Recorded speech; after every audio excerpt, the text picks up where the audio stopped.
This summer, the World Cup came back to America for the first time in 32 years. The 2026 World Cup is unprecedented in many different ways. It's the first FIFA tournament to take place across three nations: US, Mexico, and Canada.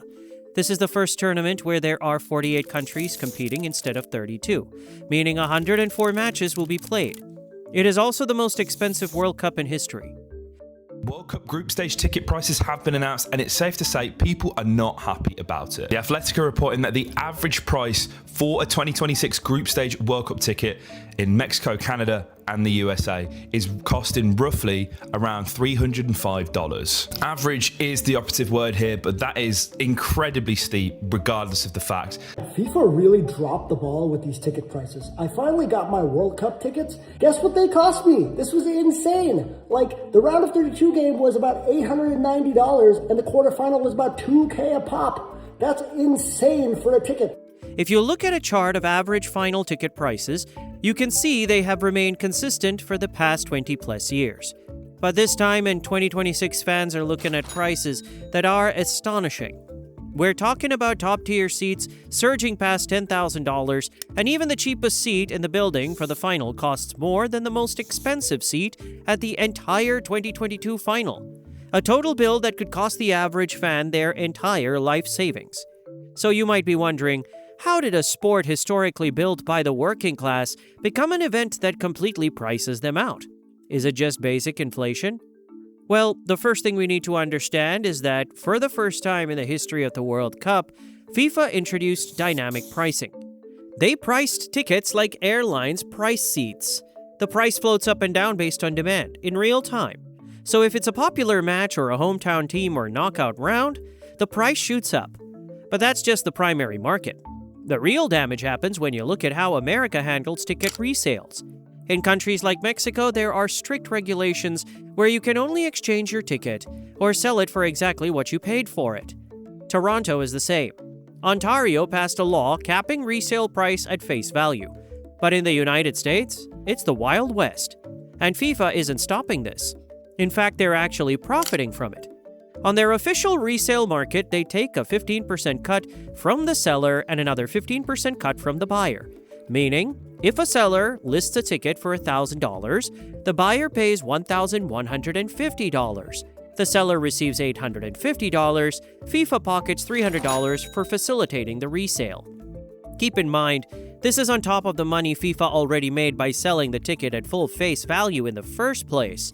And for context, at the Qatar 2022 World Cup, FIFA capped resale fees at 5% total. For 2026, they take 30%, which is 6 times higher. Many say they are completely capitalizing on the desperation of fans, which brings us to a concept called the premiumization of sports. Across the U.S. sports landscape, industry experts and sports economists like those at the MIT Sloan Sports Analyst Conference have identified a fundamental shift.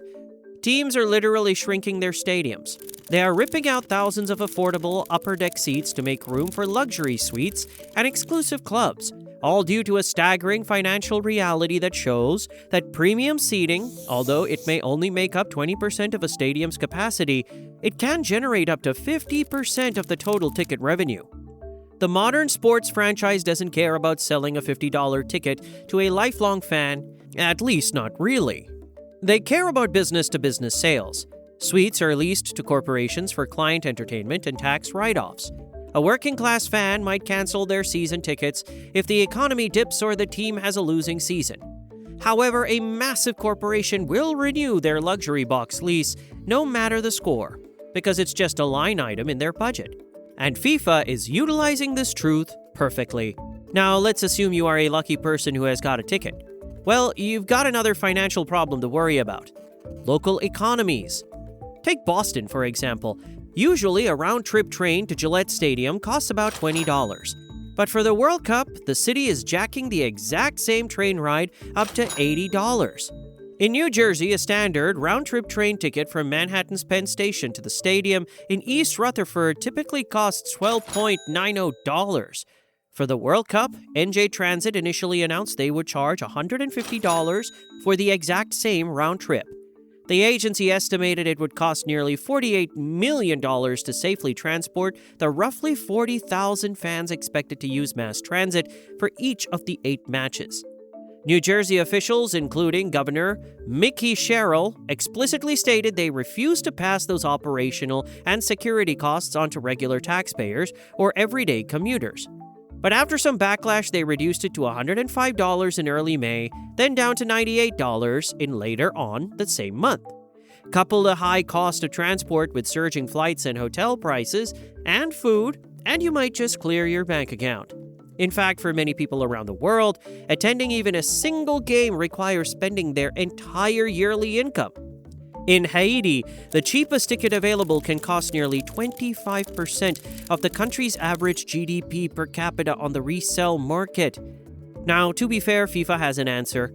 Their president, Gianni Infantino, points out that some tickets started at $60 and that the average ticket was just under $500, which he claims is the lowest of any major American sport, and that the money funds soccer development around the world. He also states that if FIFA priced tickets cheaper, scalpers would just resell them for thousands anyway. So FIFA might as well capture that value. Zoran Mamdani, the mayor of New York City, announced a lottery in May offering 1,000 tickets to residents priced at $50 for games at MetLife Stadium as an antidote to such high prices.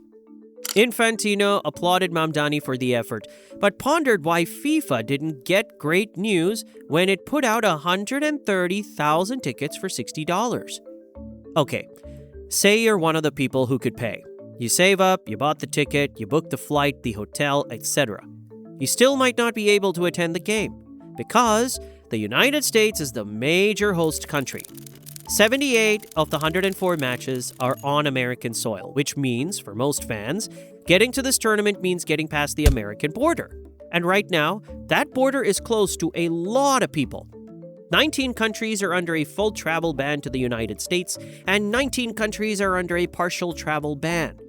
13 of the 48 countries that qualified for the World Cup have faced anything from intense visa scrutiny to complete bans.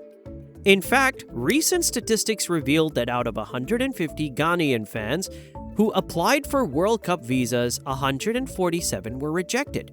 Groups of Moroccan supporters with tickets and hotels already booked had their visas denied, many with no explanation. Even a Somali referee, FIFA accredited, visa valid in his hand, who was set to make history as the first Somali referee to officiate at a World Cup, was turned around at Miami Airport and flown back to Istanbul.